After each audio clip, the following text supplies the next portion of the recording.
Hello and welcome to the Boiler Room for International Women's Day.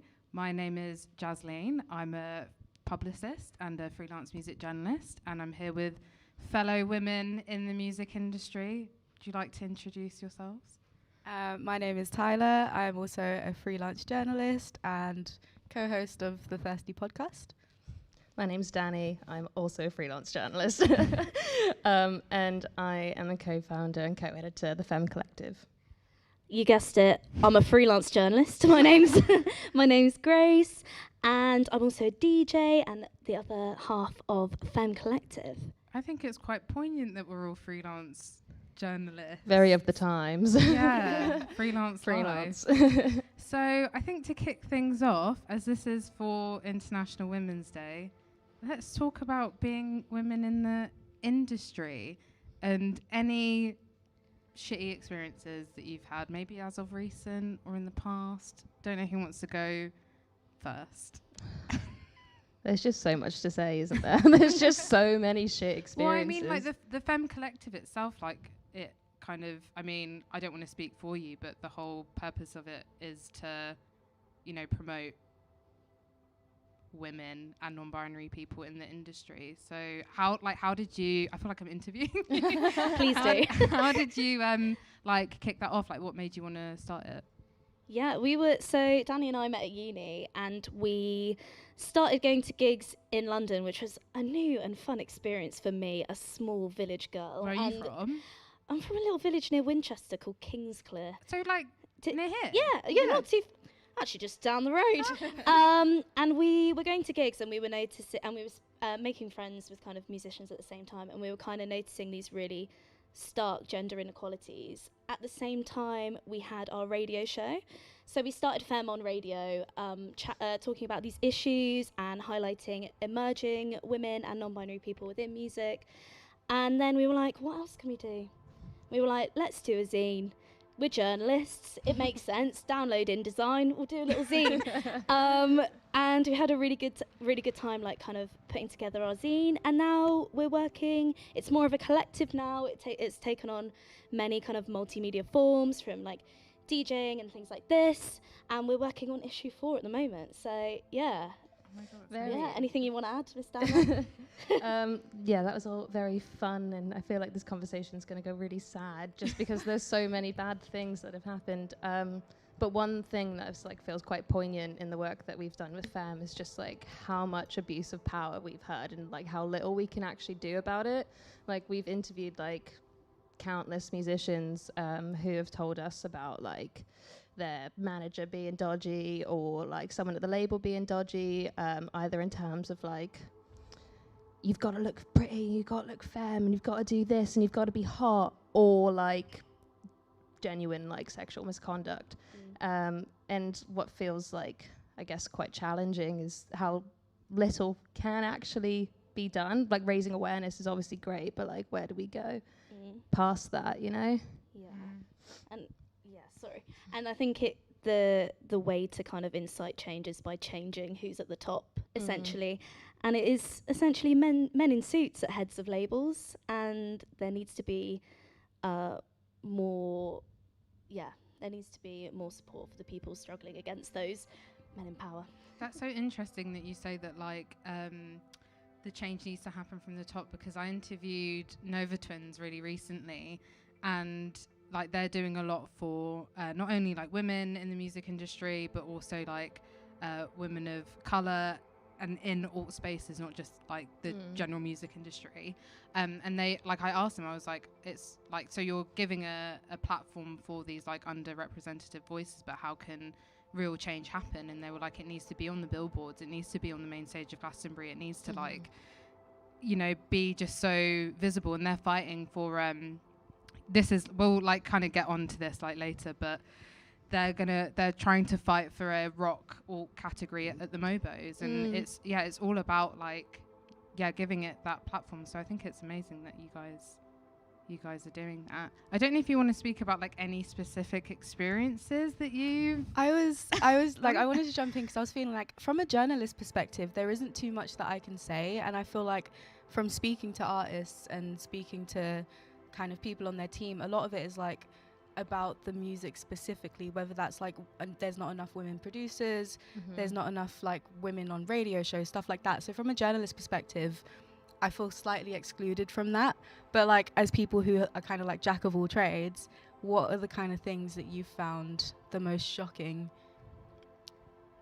I think sexual misconduct has to be the most shocking, and I think that when you hear a story, and especially when you hear it from people who are almost at the top of their game, and you're hearing about sexual misconduct within the industry, whether it like in any form, that for me is the most shocking and the most kind of glaring in your face example of injustices and injustice. Yeah, it's just so disheartening, 'cause it's just like, yeah, we can keep doing like grassroots activism, but like there's not really much in place to protect artists. Like, for example, like a case study that's always brought up when talking about this is Kesha and Dr. Luke, and it's just like, you know, people are still streaming his music, people are still supporting him, and it's just like, I guess it feeds into like cancel culture, and like there's a whole debate about cancel culture, and it's like, maybe shall we talk about that? Yeah, go for it. I mean, I think in the kind of like alt scene, I'm talking as if like I'm like so deep in that scene, but I guess like to an extent I am. Like the whole Marilyn Manson thing that came out recently, and it's like, I think Louder were one of the first people to kind of like call them out on it, because the journalist brought up like these allegations that had happened, and they were like circulating on Twitter, and he just put the phone down on the journalist, and then the journalist wrote this whole piece about that experience. So it was like none of it was dialogue, it was just like, yeah, I called Marilyn Manson, I talked to him about this thing, and then he just like put the phone down on me. And that speaks volumes, doesn't it? Yeah, for sure. But yeah, please talk about cancel culture. Yeah, it's a huge thing, and like especially with Femme, we've always wanted to make our spaces as inclusive as possible, but in the past we've been like told to like, you know, block certain people from entering venues because like they've been accused of something. And of course we always do that, we always listen to like survivors and what they have to say and take it quite seriously. But then I guess to some element it's just like, I don't know, it's so tricky. Like it's super important to call out abusers and people who repetitively like make mistakes and harm other people. But I think at the moment it's just like the discourse is becoming quite toxic and exhausting, but sometimes valid, but then sometimes not. This is actually something I was speaking about earlier, was that there's something about inherent internet culture where everyone feels like they have, because you've been given a platform, everyone feels like they can just say something. And there is a magic and an art to knowing that you have a platform and either not saying something or being more conscientious about the things that you say. And I think especially in terms of cancel culture, people are so quick to like jump on bandwagons or kind of exploit the survivors' stories, you know, kind of dehumanizing them in that way. So it kind of, I feel like internet is such a help and a hindrance in those kind of situations. You've got all the freedom to do what you want, but then sometimes having too much freedom is not a good thing at all. Yeah, I think that there needs to be a massive distinction between holding people accountable and allowing people to make mistakes and learn from them. I was going to say this. I was like, how do you get the lines between, you know, someone who's like fucked up essentially, but then someone who's fucked up and like owns their mistakes and is trying to do better? Like how what are the lines between that? Because people are so quick to like cancel people when they fuck up, but I guess it's the extent to which the damage they've done is like irreversible. I mean, I don't know, every situation is different. Yeah, there seems to be like a more fringe conversation going around about cancel culture as to whether like who's affected most by it, and like men obviously most of the time, cishet guys, the people that are responsible for causing harm, but other people do cause harm, and a lot of the time people, and you know, a lot of people can cause harm, everyone makes mistakes, but a lot of the time like women and, you know, people that aren't cishet men are like damaged much more by cancel culture, which I find like super interesting. And it's just like, is this just like internalized misogyny? Are people just piling on? Like look at the Slumflower and Florence Given thing, for example. Like everyone had their 2 cents to say about it, like most of it valid and some parts just not, but that's obviously like a whole other conversation as well. I think with Florence Given, like it's like, I think first when I kind of discovered her, I was very much like judgmental of her and her brand of like feminism, and I was like, oh, this is just some, like, I'll be completely honest, I was like, oh, this is just some like privileged white girl just like talking about feminism, and I was like, oh, I can't deal with her and her slogans and all this kind of stuff. But then like the more I thought about it, and I felt this way about, I don't know if you've read Everything I Know About Love by Dolly Alderton. I felt the same way when I read that book. Like when I was halfway through that book, I was like, this is just like so unrelatable to my life. Like it's just like white feminism. But then I thought more about it, and I was like, that's super exclusionary. And who am I to be the gatekeeper of feminism? Like, yeah, I might be a queer and I might be brown and I might be a woman, but like, you know, I'm an intersectional feminist, and in that includes white women. And yeah, so I was just like, if she's like doing so much for like feminism and like opening kind of doors for these people that don't really know much about it and exploring their sexuality, I think it's like, it's cute. And you know, everyone's on their own little queer journey, and I mean, I did have to unfollow her the other day because I was like, this is too much. Dolly or Florence?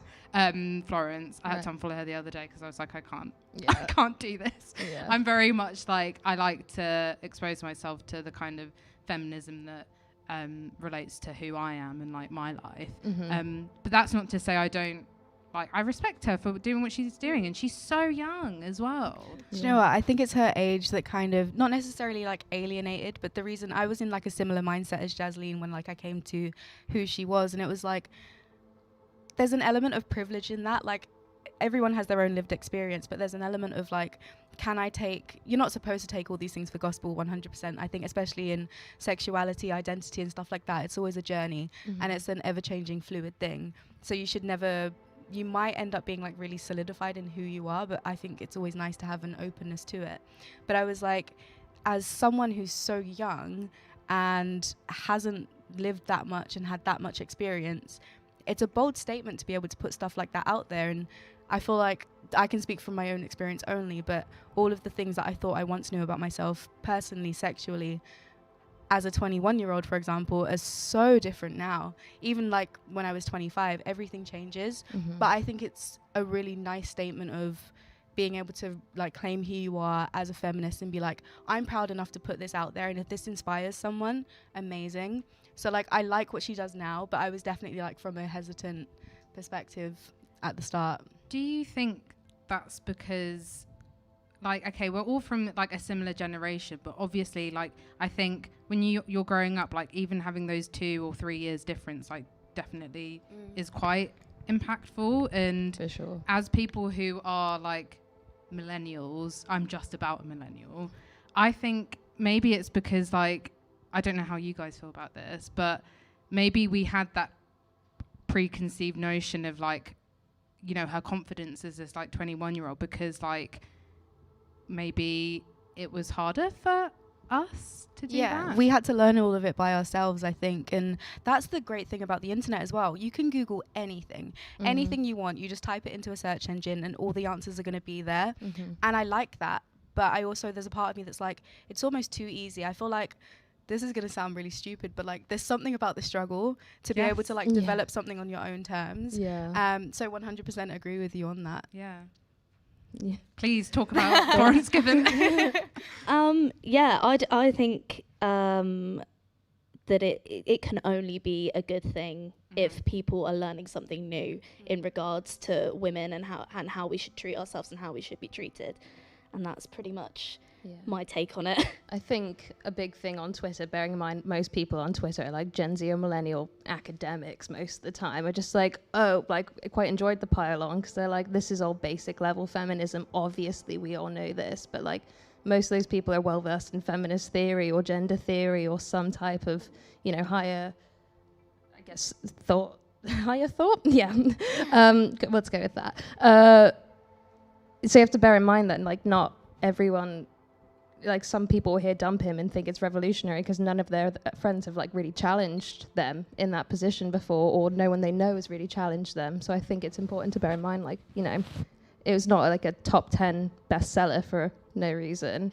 Yeah, and she's, I think it's worth saying that she's really clued up on like black feminism and like the trans activist Monroe Bergdorf, like she's fully endorsed Florence Given and all that kind of stuff. And it's just interesting because like obviously as queer people we judge cis het people, but like we never think of it like, yeah, just the other way around. It's just like, oh, that's actually like quite bad that we have these opinions of this like innocent girl who's just trying to like spread the gospel of feminism, you know. It's actually, it's quite bad, yeah. And that's cancel culture for you. Yes. I think it's so like charged, especially by people's own identities as well, because if someone feels like excluded, they're like, how, you know, this isn't intersectional, or, and like that's so valid.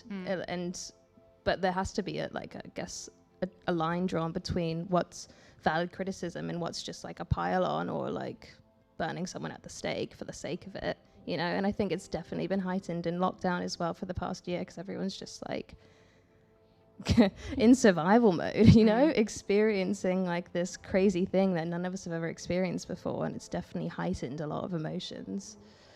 Yeah, I do think that with anything you see, you have to be critical of it, and you have to think, hang on, do I actually feel this way about it?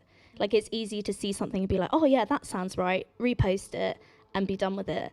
But that's not, like, there needs to be an element of critical thinking and and having your own opinion. And it's actually hard to have your own opinion when you have other people's pushed at you, I guess. So I'm going to segue into our next topic conversation. So we've spoken about like gatekeeping in terms of, I guess, spaces and of like feminism and that kind of stuff. But I think a point that you guys wanted to make was about inclusive language and the use of women with an X. So as a cis person, I was going to say cis het, definitely not het.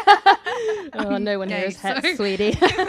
As a cis person, I use women with an X, but I tend to kind of say women and non-binary people or female identifying. So I don't know if you guys want to, if you have any thoughts on that in particular. Yeah, so I know a lot of people have used women with an X in the past just because they've seen other people using it, and we've definitely been guilty of that before in the past as well, being like, oh yeah, this is like the most inclusive term.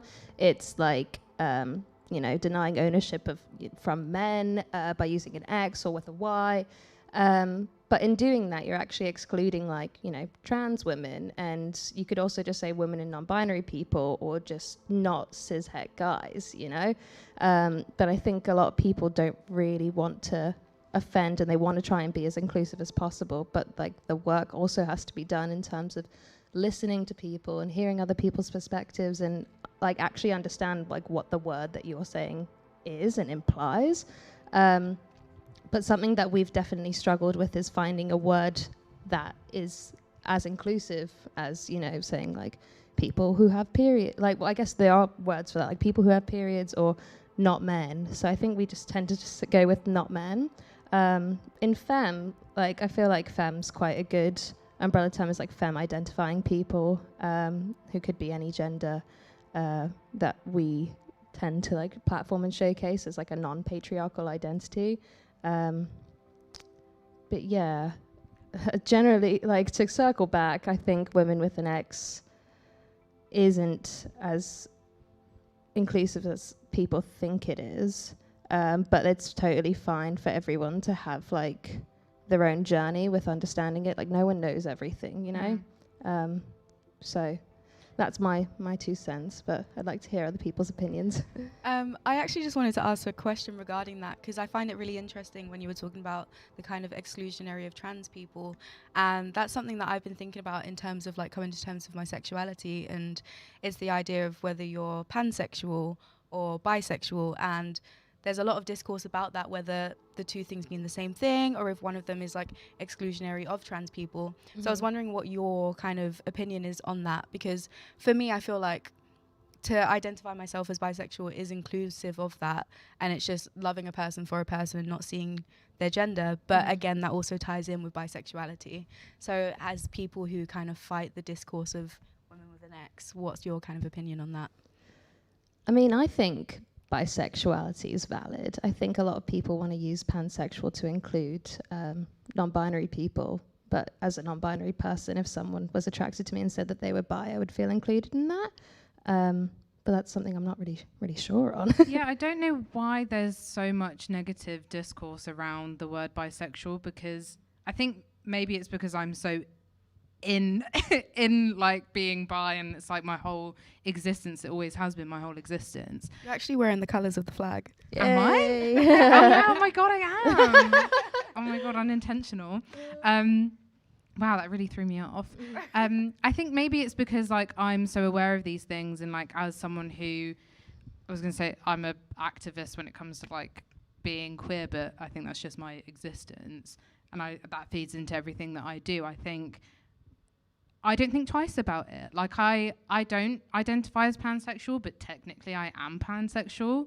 I don't know why I just gravitate towards bi, but then I see so much discourse online, which is like bisexuality is like excludes trans people, and like you don't care about trans people, and it's just like, no, I definitely do. Like, I care about everyone. Yeah, I literally care about everyone. About everyone. Wink, wink, nudge, nudge. But yeah, I don't know. Like I'm glad that you said that. Like you don't think it's like exclusionary or anything like that. But I want to kind of go back to the women with an X thing, and how you say that like femme is a word that you guys use to kind of like as a synonym for women with an X. Is femme, because to me femme comes from like queer women. I don't know if you guys feel that, because like I see these tops in like Primark and like H&M that are written with, do you know about this? So like that have like femme written on them, and like my friend who's like the most cis-het person you've ever met in your life, like she was wearing one that said femme on it, and I said to her, I was like, oh, you do know that that's like a femme is like a feminine like lesbian or bisexual or like queer woman. And then she was just like, oh really? And I was just like, yeah, I just think it's like quite funny. We've got this. We've got a story for you. Oh my god, please tell me. Ari the femme tops. Our press shots that we had done 5 years ago, we were like, right, what should we do? We'll go to Soho. We got these femme tops from Topshop. We were like, hell yeah. We it's look perfect. Fucking great. We stand in front of neon angel wings. We look amazing. And at that time, like, I don't think in my own identity femme like meant as much as it does now. Now I'm like, I'm the feminist lesbian on the planet. But yeah, it's quite funny to kind of look back at that time where actually we were like wearing femme tops, like, yeah, this is cool. All right. Yeah, it was like 2017, and like loads of like high street brands were doing femme tops as like synonymous with like, I guess like being a feminist or being a woman, I guess, because femme means woman in French, but obviously it has like so much French. Yeah, sometimes I doubt my own memory. But it has like so much like, I guess, historical value to queer people, and like we have been challenged about it before in the past as well, being like, you know, that's like a lesbian term, and it is, but I also don't think it should just be gate-kept as that, because I know like men would describe themselves as femme, some men, or, you know, non-binary people describe themselves as femme, and with femme, like, we're not just showcasing just cis-het women, you know, we're showcasing people that describe themselves as femme. Yeah, that's my 2 cents. I love that, even though I'll never get a top that says femme. We've still got them. We still have them somewhere under my bed. Pajama top. Kind of in a similar vein, this is like a little bit of a tangent, but it's still talking about queer stuff, so it's still relevant. What do you think about the fact that for the like Clap for NHS campaign, they used a rainbow? And then there was loads of, again, discourse online on Twitter being like, you can't have the rainbow, the gays own the rainbow. So what do you think about that? Because no one can copyright the rainbow. Yeah. They can't. They're in the sky.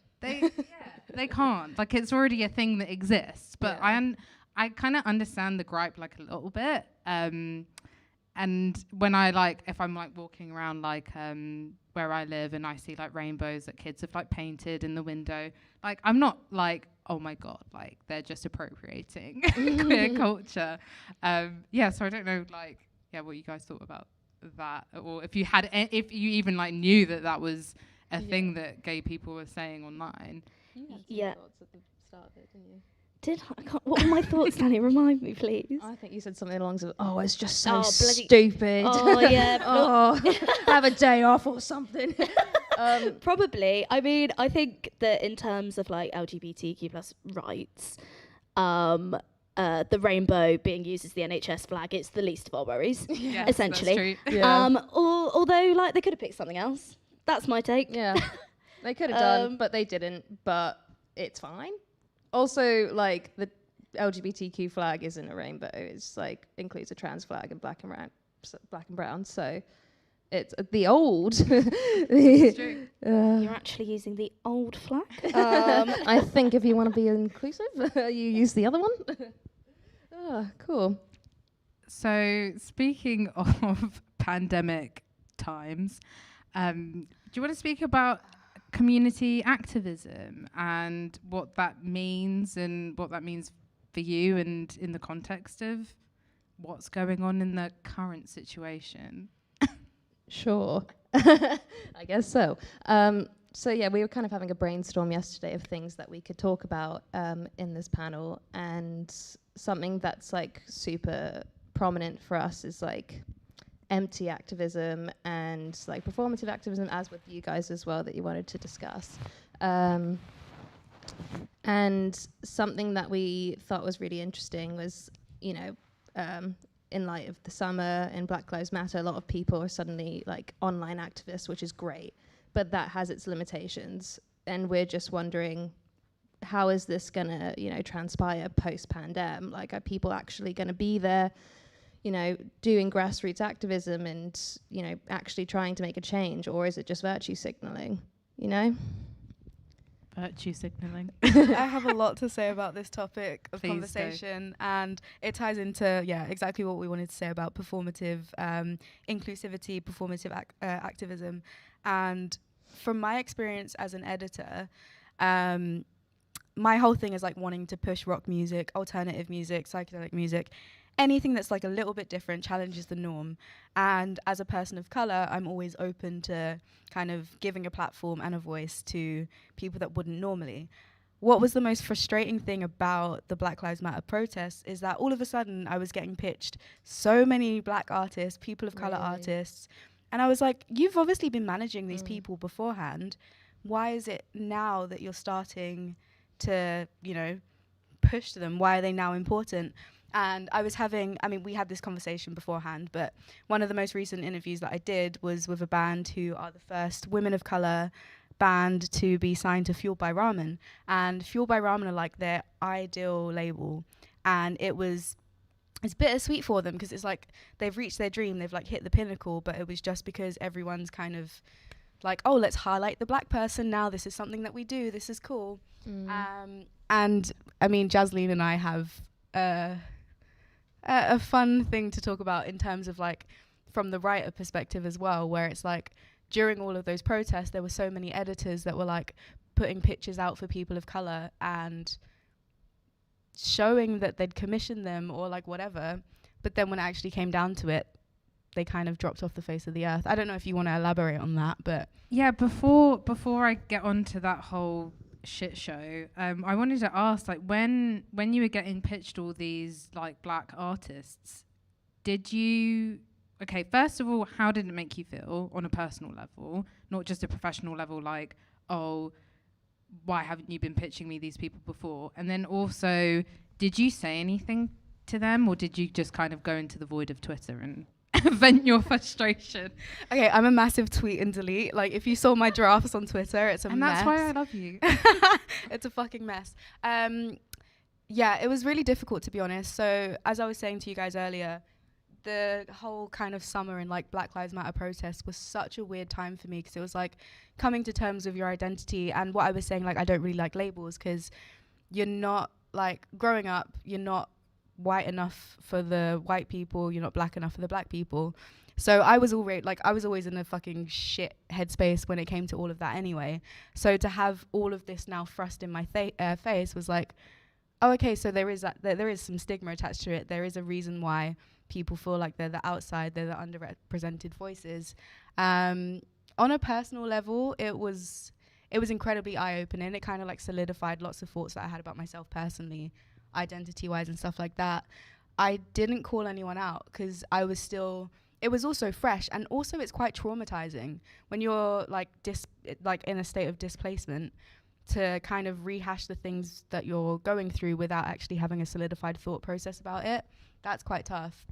I spoke about it to like my colleagues and stuff, and we didn't commission more art. It was still based on, is the music good, is it not? Because you're not going to feed into that. So yeah, no, I didn't like question or call out anything. It was more of just accepting it and tweet and deleting. I think you can tell when people are being disingenuine though. Like, yeah. I don't know if that's just because of like, as people who are in minorities, we're like, you know, hyper aware of these things. But I think you can tell, and like going back to, just kind of elaborating more on the, I love how we're looking at each other. Like, I know what you're going to say. Going back on the whole, when the whole Black Lives Matter thing happened, and I'm not black, but I am brown, so a lot of it was like emotionally exhausting, but not emotionally exhausting to the extent that like black people were like feeling at the time. And then there was just all this kind of like fucking kind of onslaught of like editors being like, oh, we'll like do this for black people for free, or like ethnic people for free. I'll do a PR campaign for you for free. And like, I found that really insulting. Can I just add? Yeah, and it was, I mean, like really jarring just to watch. So yeah, and it was like all this stuff, and it was like, okay, like where were you before? Like now you're just exploiting us. I mean, you're exploiting us like beforehand, and now you're doing it even more. And then like I understand that, like, you know, they're trying to be like, they're trying to give people a platform. Like, I completely understand that, but I think maybe people were like, I don't know, because I'm not white, I think maybe people were panicking a bit and just like, shit, it had to take someone to die for them to be like on a huge like media like scale and being reported in that way, for them to realize that for years and years and years they weren't doing anything to support like inclusivity and like representation and diversity. And it's so fucked up when you think about it. It's crazy. And also, where are all of those people now? Where are all of those black artists now? Everyone that posted a black square has just suddenly just dropped off the face of the earth. And we had I don't know if you want to speak about the specific thing that you experienced. Do you want to speak about it? I don't know if I should. I'm so I feel nosy, like I should. I mean, you can be vague about it, because it could have been anyone. It could have been anyone. So kind of what I was saying earlier, where it was like, on Twitter, there were loads of people that were like, we want more people of color writers. Send us your pitches, send us your commissions, especially women. And I was like, well, that's me. Obviously, I'm ticking the boxes. So quota filled. Yeah, I've got it. Are you brown? Are you a woman? Please write for me. I was like, fantastic. So I sent a pitch to this editor, and they got back to me very, very quickly, and I was like, oh damn, I didn't realize it was this easy. But they were like, sorry, we're only commissioning household names at the moment. I was like, cool, fair, whatever. And then, so that was in November. What month are we in now? We're in March now, but it was in February when this happened. Perfect. So I pitched in November, and then February comes around, and this article goes up on this website, which is the exact same thing that I pitched. Pretty much everything that I was planning to say. I luckily managed to place the feature elsewhere, but it was literally like the similar kind of thing that I was going to go on. It was commissioned by a straight white man. Cishet as well. Yeah. And it was like, I pitched this way far in advance. I was exactly what you were calling out for.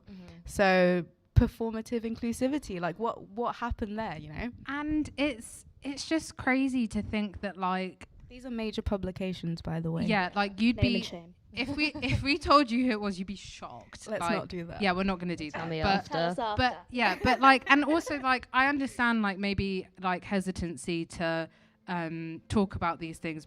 Like you're like, oh, I don't know if I should like tell the story. It's like, no, tell the story, because it's like the real lived experience of like people of color and like women. And but I do have to say, I did email them because I was like, it was eating me up, and I was like, Jasleen, yeah, like, I literally was like, you need to email them now. So apparently they have, and this makes sense, totally makes sense, but I wish I would have known ahead of time. It was like there are specific budgets for different months.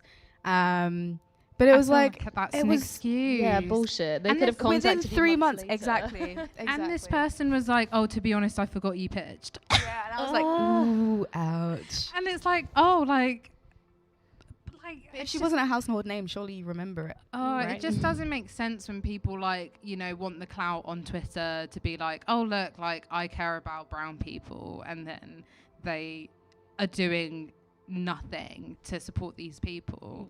Like, just like commission the piece. Yeah. That's all you have to do. Like, it's not as if you're like some random person with no experience. You've got so much experience.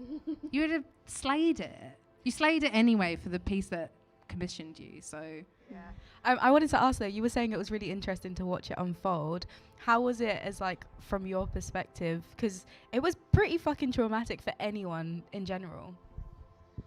Yeah, I think I mainly was just scrolling and I wanted to listen to the experiences of black people and what they were saying first and foremost. But I guess I was watching quite a lot of people saying I'm offering free mentorship or like commissions or this or that. And I guess it just felt quite tokenistic. And I don't know if that was me being judgmental, because it's like better late than never. You know what I mean? But as a white person who I feel there's obviously, in light of that, more that everyone could do in terms of like reading and stuff, and definitely upped my game there.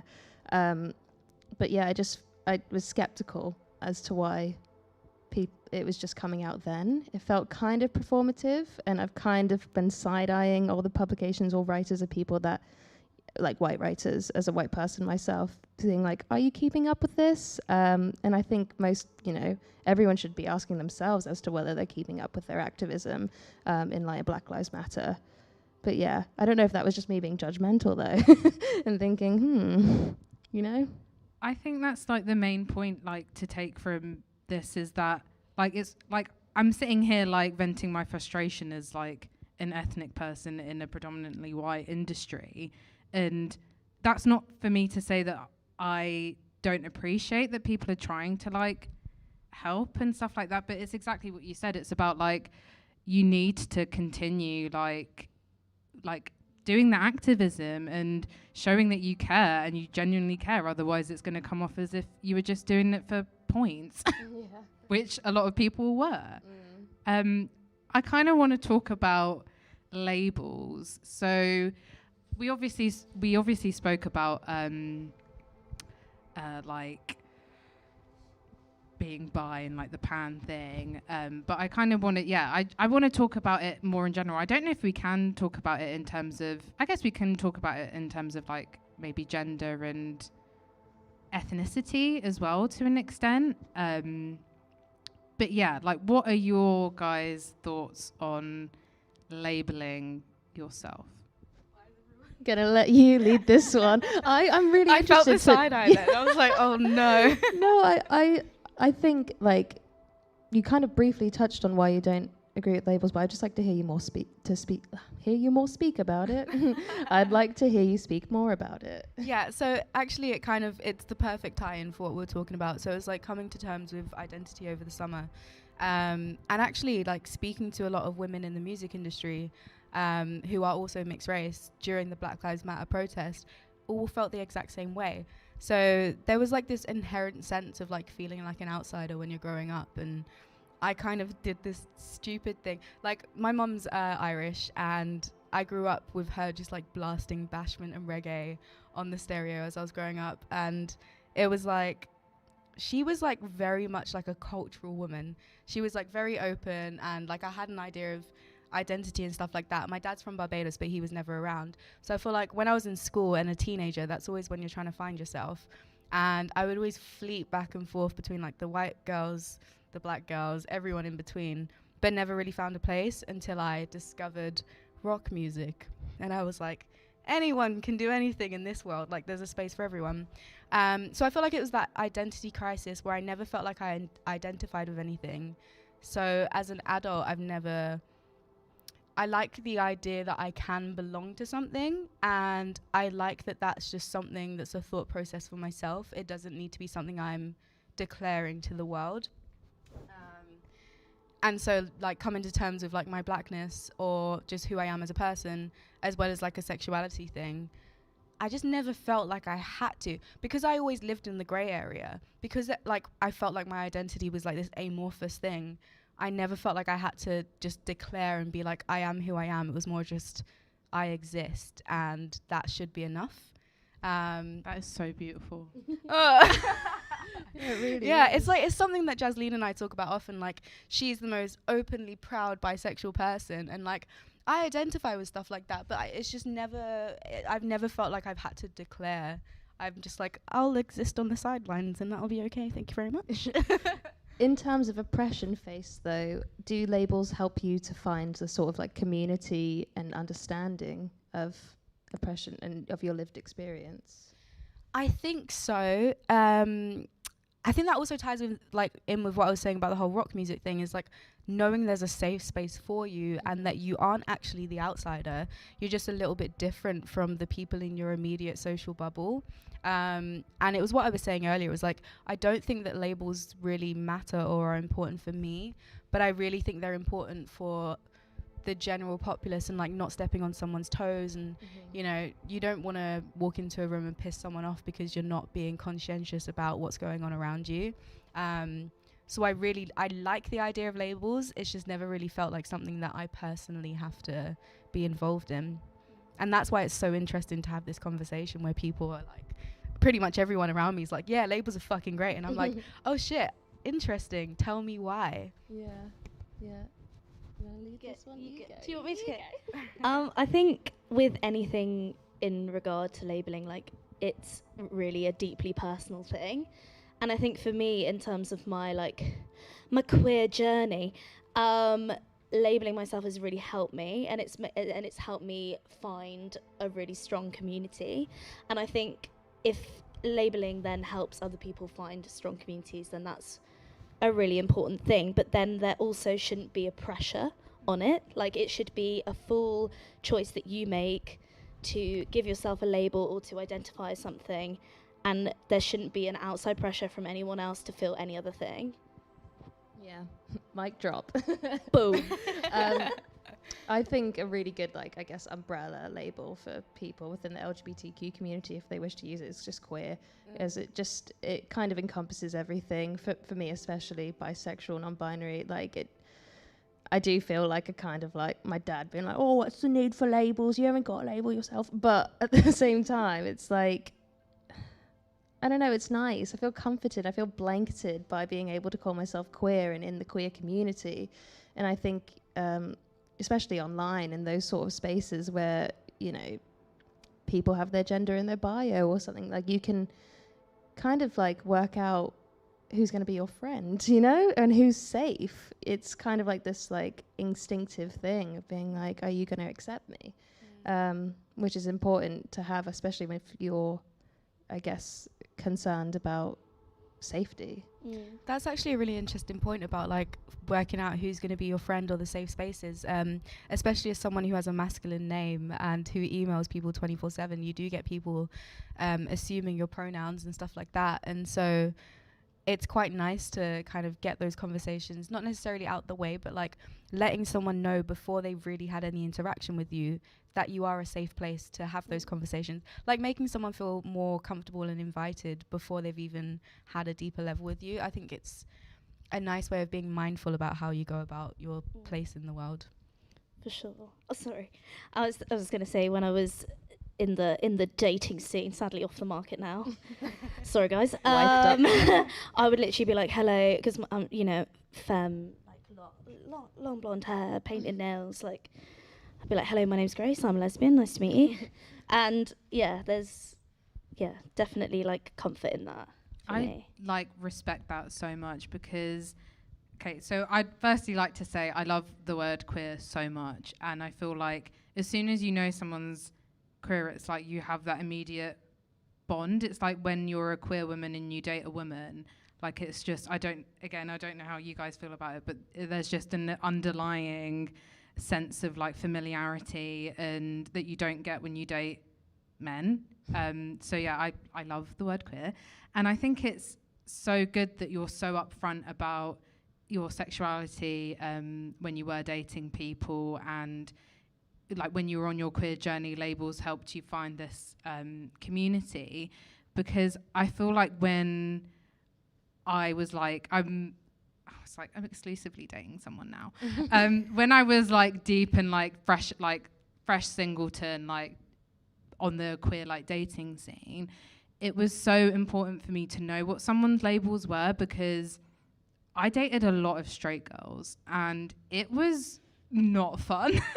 Like it was just not a vibe, and it did like a lot for not my self-confidence, but it did a lot for like I just felt used and I felt like an experiment. And like obviously that's fine for some people. That's just not what I'm about, because I'm very secure in myself. I know who I am. So labels for me are just like so important. And also I think it's out of respect for the people that have fought for centuries for me to be able to be who I am today. And I think as well, if people are going to be treating me differently for my existence, I might as well I was going to say segregate myself more. I might as well be like, I'm like this queer British Asian woman. Like I love those labels, and it does like pigeonhole me, but I want to be pigeonholed in a community that is the favorite. It's the thing I love most about myself. So I want to celebrate that. So yeah, I do have frustrations. Sorry, Tyler. When people don't like to label their sexuality, or yeah, I don't know. I just really like it. But I think I just believe in like the freedom and the fluidity of existence. Yeah. I don't like to be caged in or pigeonholed to any situation, but totally agree with like the fact that it can bring a sense of community and like essentially open up your world a little bit more. Yeah, for sure. I quite like the reclamation as well of being like, oh, you want to call me a queer, or there was this whole discourse as to whether bisexual people can say the word faggot, and like the answer is yes, because if you're going to be called that, you can by anyone. You could be a bisexual person and someone could call you that just based on your appearance. Then like you should be able to reclaim that, and by calling yourself queer or bisexual, which maybe would be called to you like kind of out the side of someone's mouth as a snarl, like it feels quite powerful. Yeah, a few summers ago, a guy catcalled me when I was in Hyde Park, and he called me a dyke, and I was like, yeah, I am a dyke. Happy Pride Month. Brilliant. He wasn't happy about that, but yeah, whatever. I felt guilty calling myself a dyke before, or saying the word dyke, because I'm like, I'm not allowed to. I'm not a lesbian, but I'm like, but. I feel like if something gives you liberation and if something makes you feel strong and empowered, then why the fuck not go for it? Like there is, like I was saying, it's good to be like conscientious and cautious. If something makes you feel good, then roll with the feeling is like my kind of ethos on those kind of things. Nice. I think now that we're on the topic of sex, baby, we should talk about sexual liberation. So I did a really bad introduction at the start of this because I didn't say that me and Tyler host a podcast together called the Thirstea Podcast, and okay, I'm going to talk. It's a mess. I'm going to talk a little bit about it. So the way it kind of started was I always just kind of vent on Twitter about dating and being bi and all these kind of things that woman in their 20s goes through, who's living in London. Like, you know, it's just a thing that it's a universal thing. But I don't know, I think I felt quite like alone, and I was like, why do I feel this way? It's stupid. Like, there's so many people who are going through the same thing as me. And I think I just went out into the void, and I was like, oh, I kind of want to start a podcast. I think it was like just before second lockdown, or it was looming, and I was like, oh, I really want to do this. I chat so much shit anyway, so why not like put it in the like podcast form? And then I think did you were like you sent me a gif or something like that, or it was like really a coy, like an eyebrow waggle, like, hello, I'm here, hi, what are you saying? And for context, like when me and Tyler like met in a professional setting at like a gig, like air quotes, professional setting. I mean, there's like, I was like, is there anything professional about the music industry? Who knows?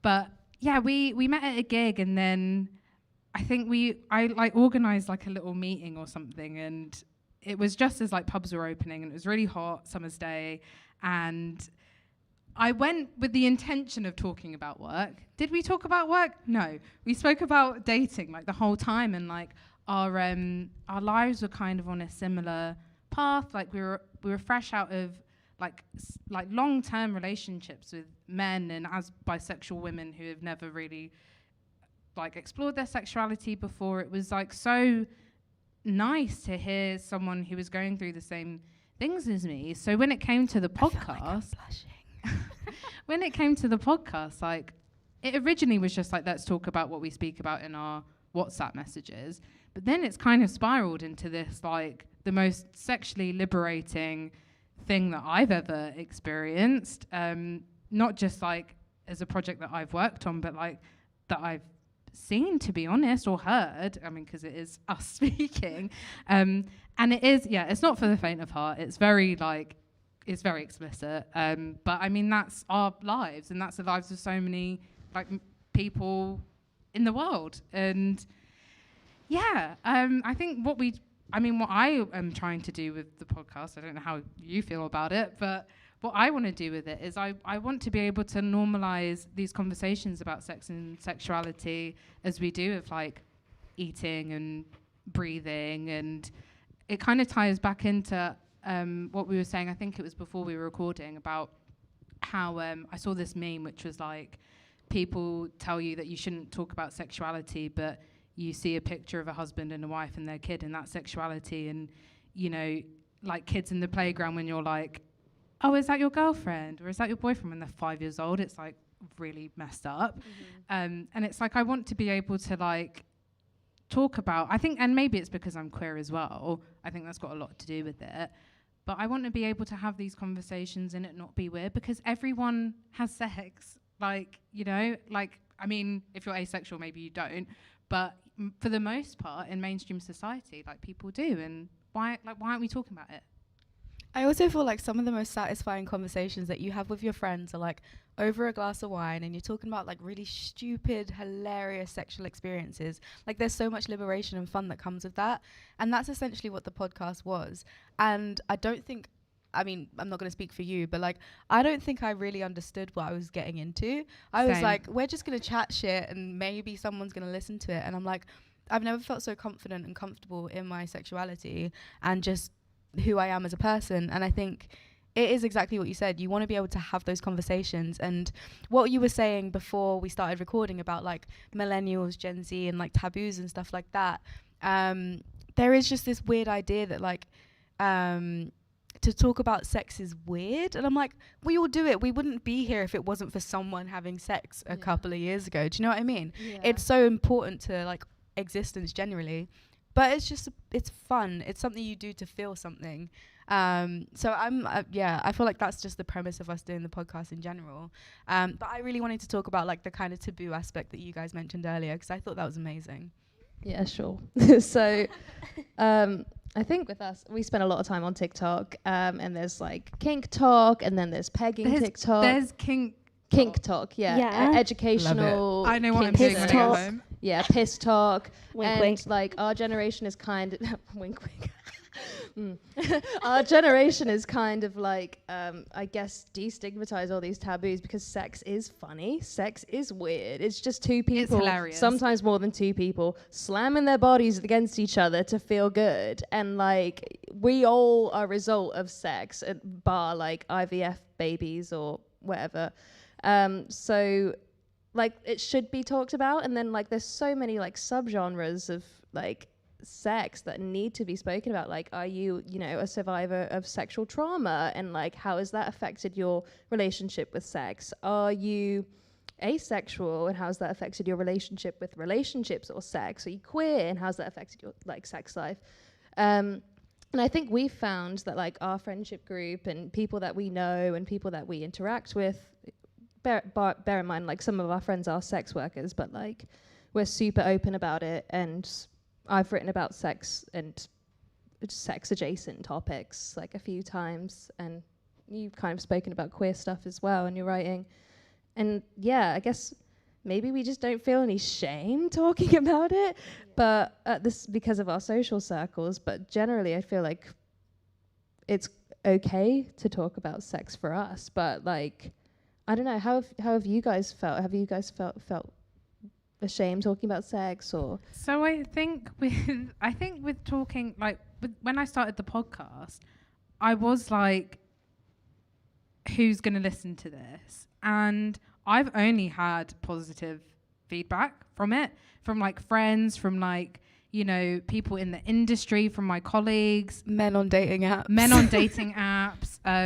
Specifically men on dating apps. that they love you do a sex podcast. Yeah, Like, yeah. And then ooh. we post the receipts on the Instagram, and it's like, Nice. look at all these men who are like, oh my God, this woman who likes sex. Thirsty. Yeah. And I think all my kind of like, I don't know what the word is, like apprehensions with it, and I was like, oh God, I don't know who's going to listen to this. And I think it's all down to shame and heteronormativity, being like, you can't talk about this, you can't enjoy sex, like, and in that as well is stuff about like the orgasm gap, for instance. Like, women are so ashamed of sex. Like, Can I interrupt you for a second? Yeah, go I for think it. the reason that's a thing is because the idea that female pleasure is a thing has never been a thing. When you think about like going to school and having sex education and stuff like that, it's very, sex is a functional thing. No one talks about pleasure. And that's the fun thing about the podcast, is we're talking about pleasure, but we're also talking about like the shitty kind of awkward, funny experiences that you have as well. And I find that like talking to my friends, that's totally okay. If I've had a conversation or I'm like overhearing a conversation with guys, it's just about them getting laid. There's no kind of question of the female pleasure scape. And I think that's the separation between like our generational thing and like TikTok generation, stuff like that. Whereas sex is a thing that people talk about, but it's not pleasure. It's not pleasurable. It's not fun. You don't talk about the multitudes of it, like kink. And what were you talking about? Like like obviously kink shaming is a thing, but there's like vanilla shaming as well. There's so much scope in the like in the realms of sexuality that they are mini taboos, like from people I'm involved with, and it's always disregarding female pleasure as a thing. I was going to say, like, you don't need me to tell you guys about how this is the age-old thing when it comes to talking about, like, sexual liberation, is the age-old thing where it's like men are lauded when they sleep with women, but then when a girl is a slut, it's a bad thing. But I love the word slut. Like, I love it. And it's, again, it's like reclaiming, like, Slag. yeah, you slag.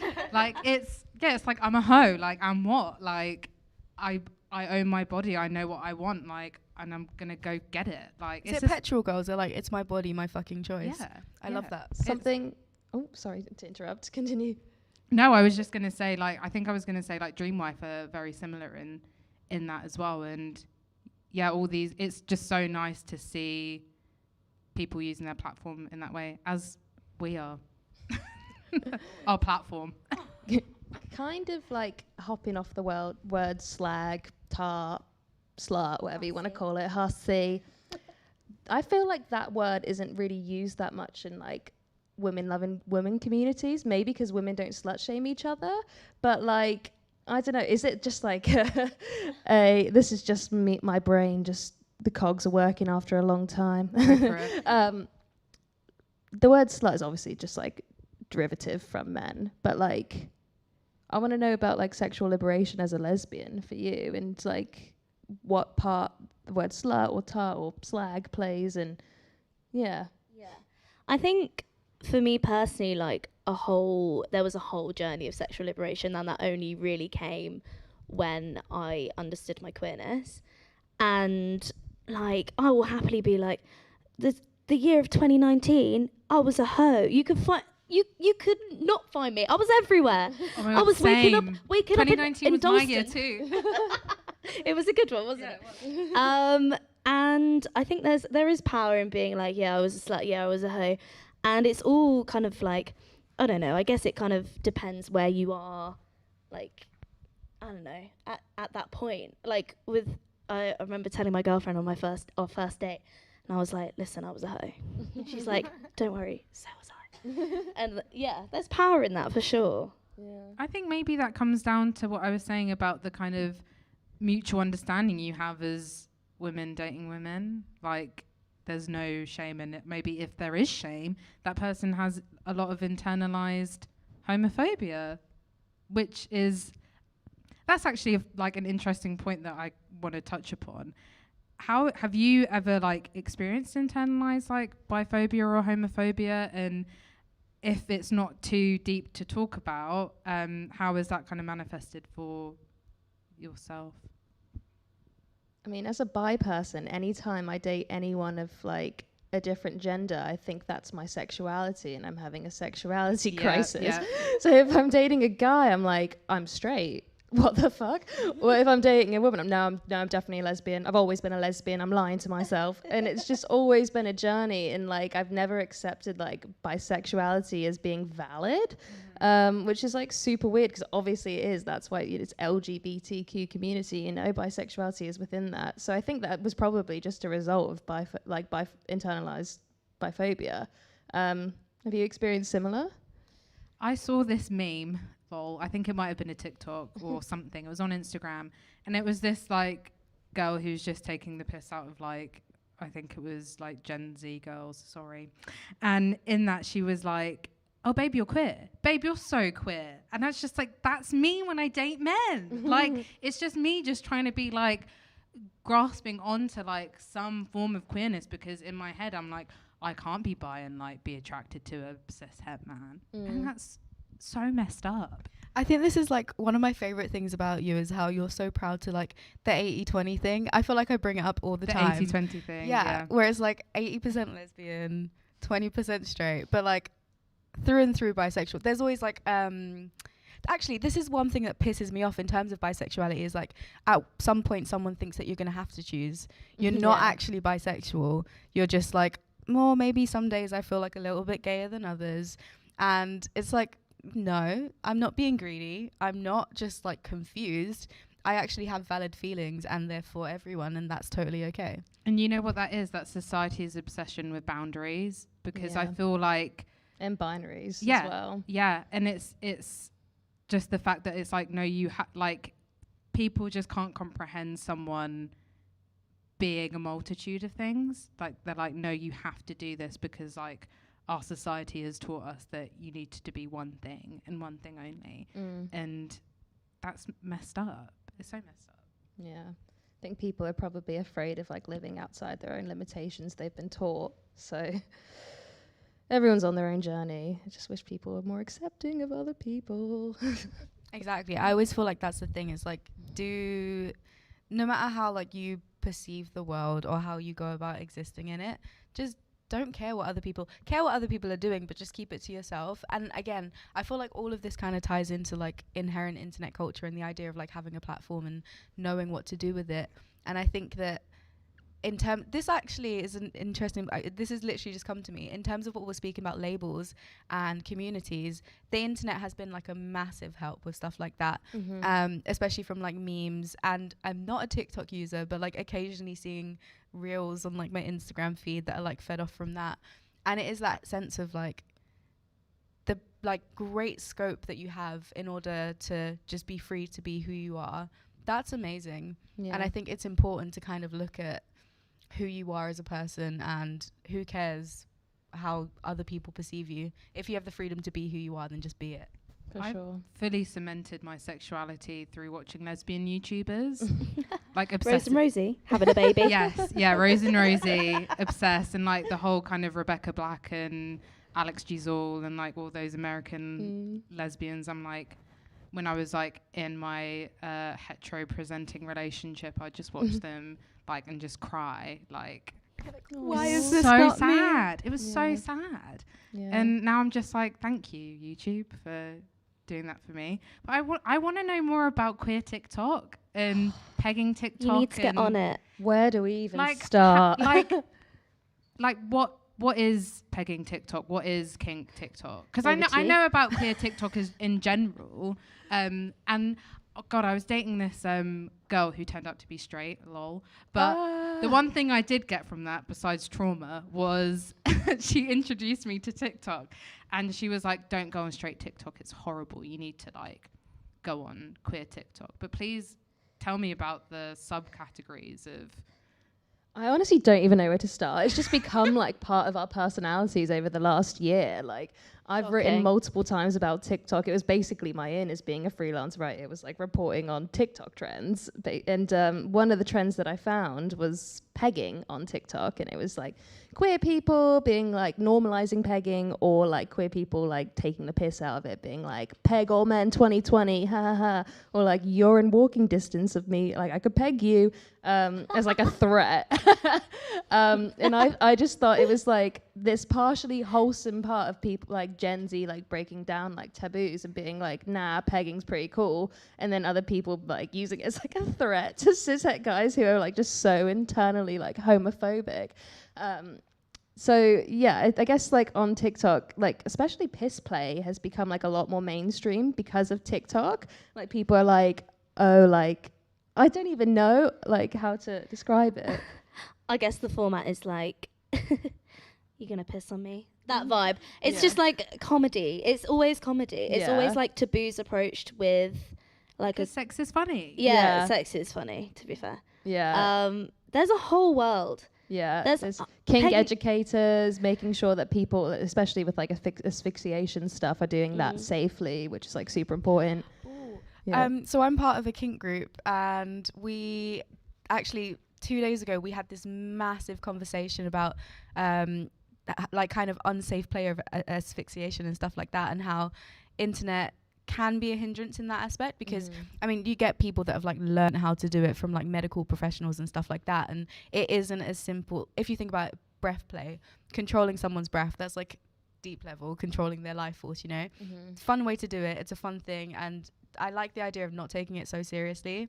But there is that whole thing in like the kink community where it's like they're finding our secrets and they're fucking it up, they're doing it wrong. They need to get on TikTok, clearly. They should be the educators, Big time. We love a kinkster educator. Yeah, there's so many of them, and there's so many like I guess with like queer TikTok, there's so many subcategories within that. It's like you have the thirst trap lesbians, and then God, I've said that. We might become one actually. Yeah, it's very much like please.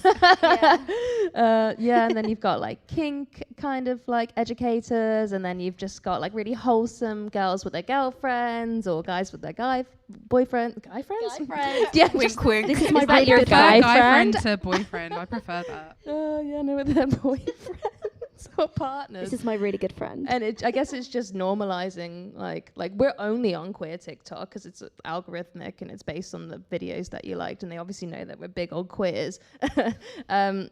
But yeah, it's just like this really wholesome, sweet, funny place where like Gen Z queer kids can be themselves and also find a community within that, which is just like really heartwarming. I love that the queers have infiltrated TikTok. Yeah, of course, naturally. They've not infiltrated, They will they've taken it over. any space, and we'll be there. Did you have like many queer online spaces growing up?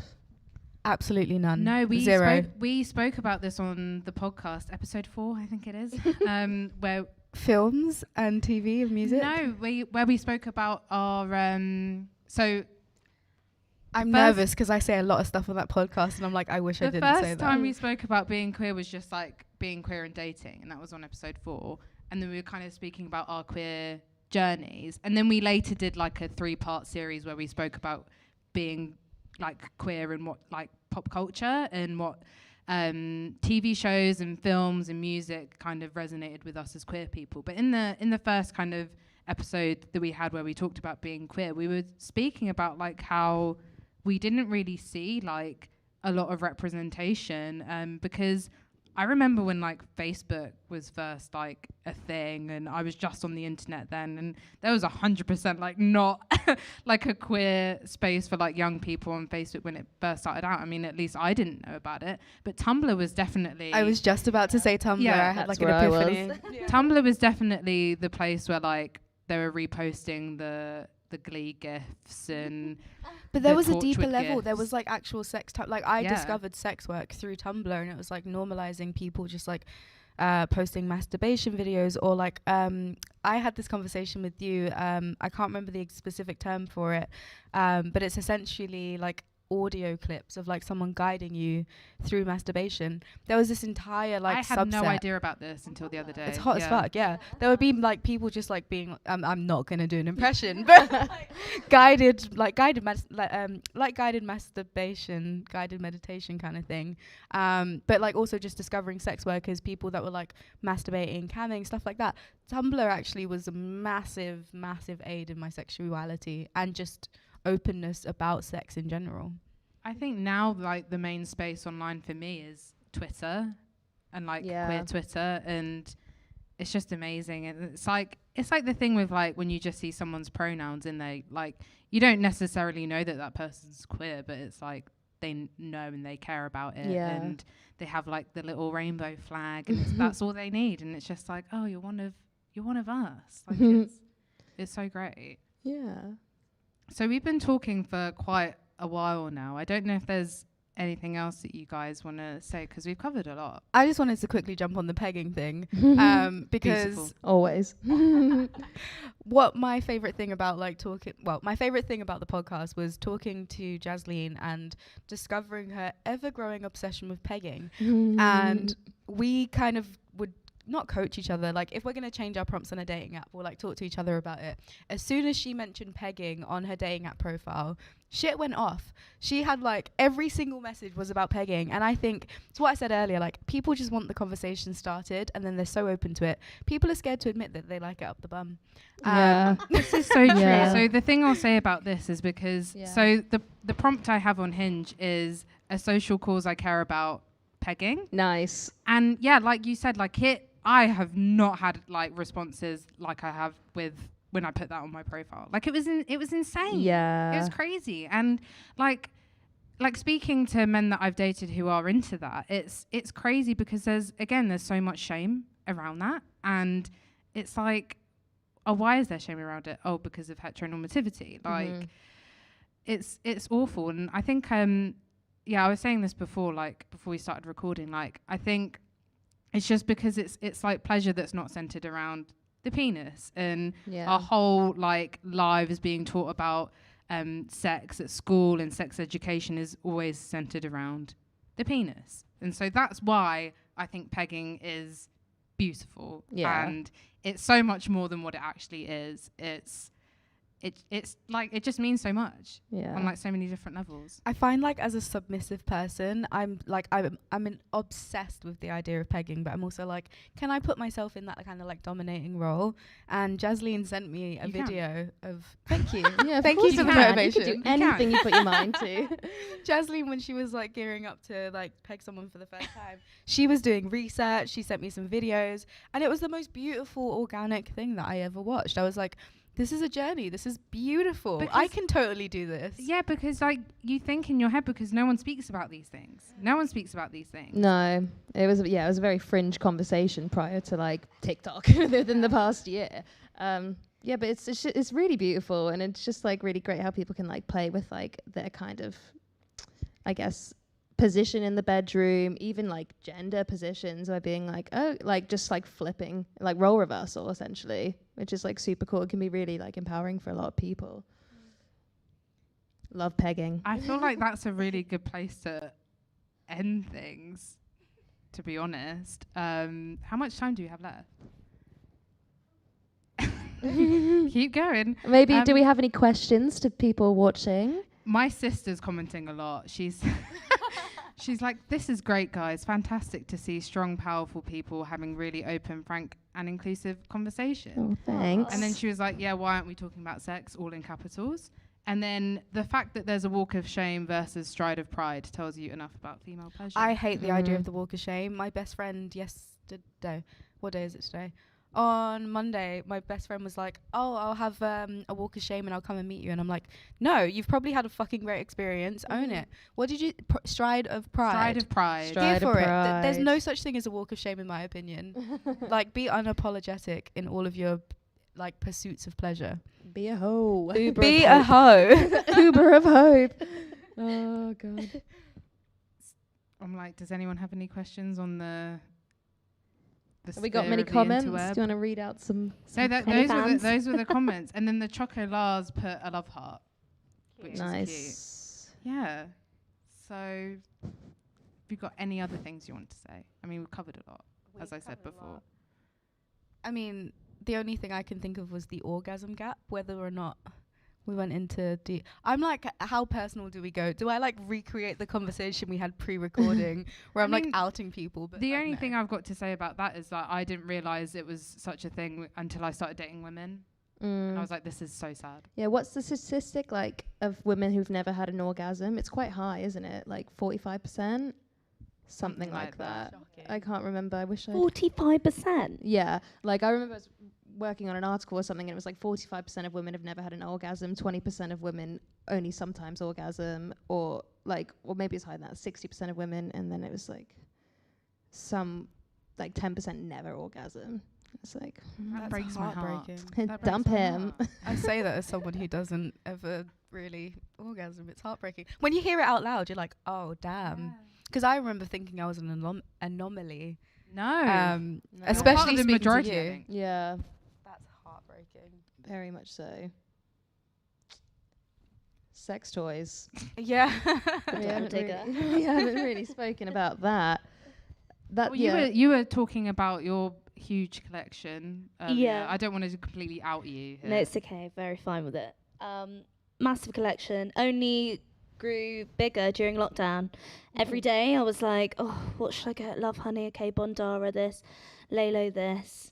Yeah, the Got a sale of great sex collection. toys went up 600% from last year, within the last year. With the I year love before. that statistic. Yeah. And you see celebrities like There's so Lily many Allen, endorsements now, yeah. coming out with her own toy, and it's like, good for you. This is like part of the whole like narrative, and yeah, it's like it's super important.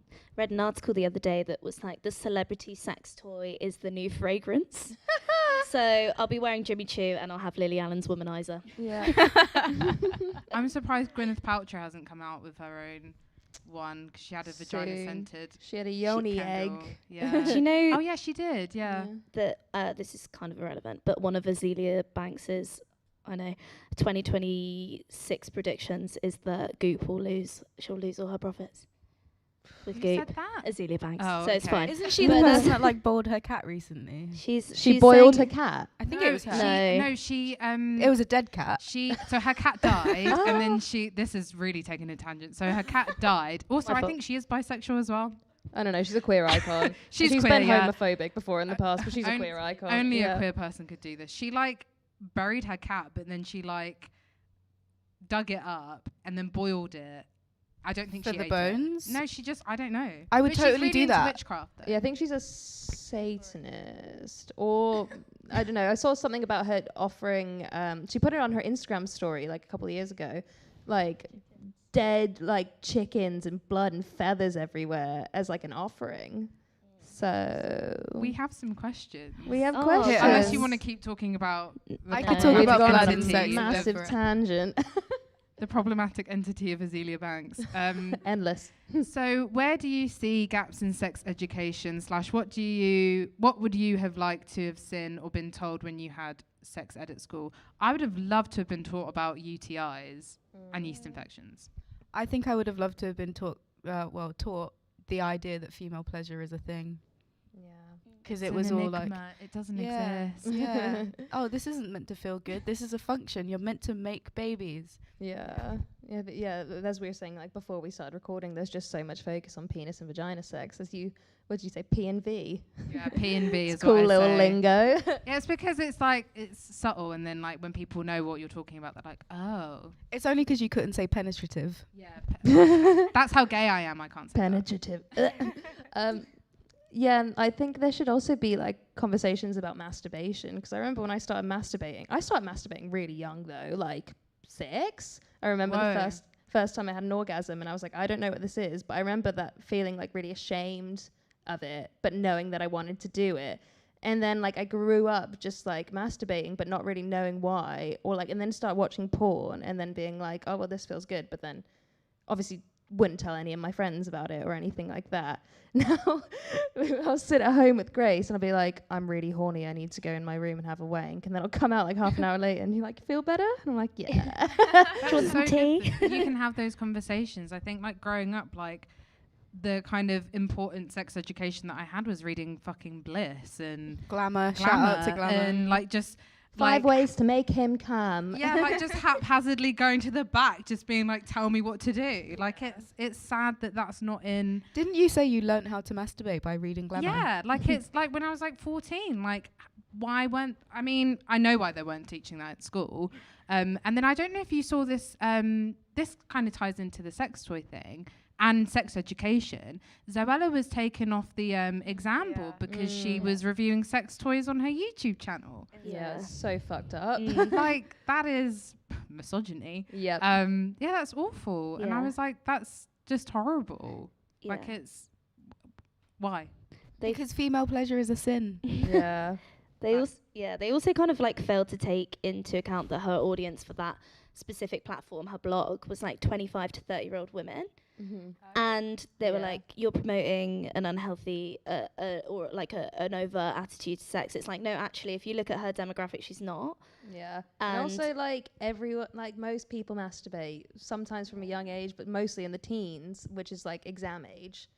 So why... What else you can do to get through your GCSE? Bash one out every single night. Sometimes multiple times a day. Have we got any other questions? No, I think that was. Yeah, I think the point about sex education is actually quite. Yeah, also queer Important. sex education is super important. And yes, consent. Yes. There's like so much that needs to be taught, and I've spoken to sex educators before in the past for like features I've been working on, and they say that like consent and masturbation and queer sex ed should be taught as early as 3 or 4 years old, because that's just like when all of that stuff is kind of processed. And then if it's kind of taught before sexual impulses and urges, where they kind of have like almost like a blueprint of how to do it and what's acceptable and what isn't, like I think we'd see like a real decline in hopefully like sexual assault and stuff like that. It's so important. We need to talk to sex educators on our podcast. We do, especially when it comes to like trauma as a Yeah. result of repressed sexuality and stuff like that.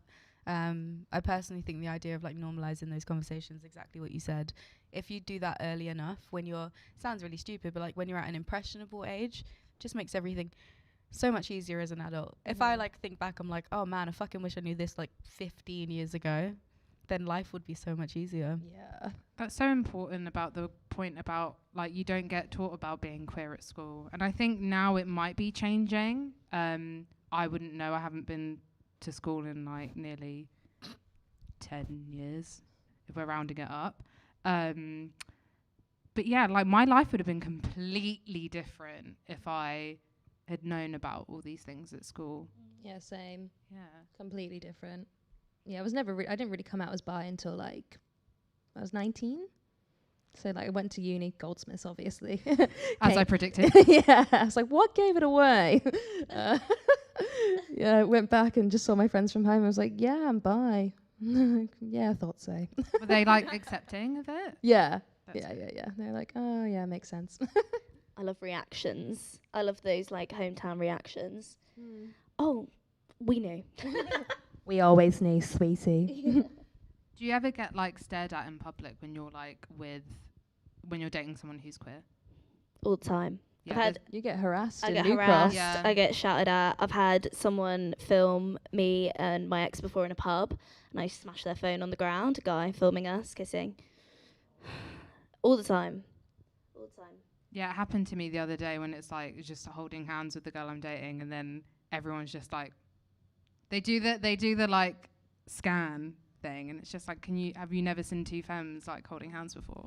But there is something to be said about the two of you. So I What, saw I'm like, them what are on you? the I'm like, weekend. what are you gonna say? They're just like two gorgeous blue-haired femmes. Like that's something to look at.